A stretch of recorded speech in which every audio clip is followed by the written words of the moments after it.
Aslan müziği.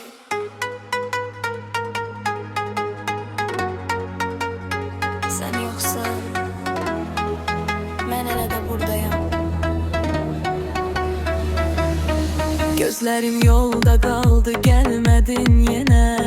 Yüreğim buz olup döndü küle. Şekillerin danışır divarlara, ben ise itmişem hatirelerde. Dedin ki sevgi hiç bitlerin, ama niye bu kadar tez gittin? Ben hele de sesini aktarıram, sen ise beni çoktan unuttun. Sensiz nefes almak çetindi.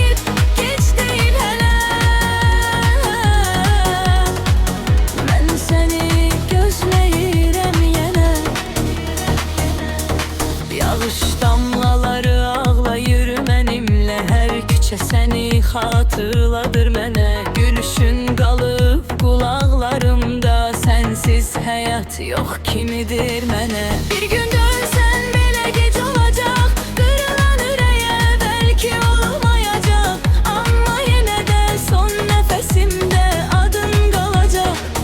Sonsuza kadar Sensiz her şey yarım kaldı. Ben ise seni seven köhne adam kimi kaldım. Aslan müzik.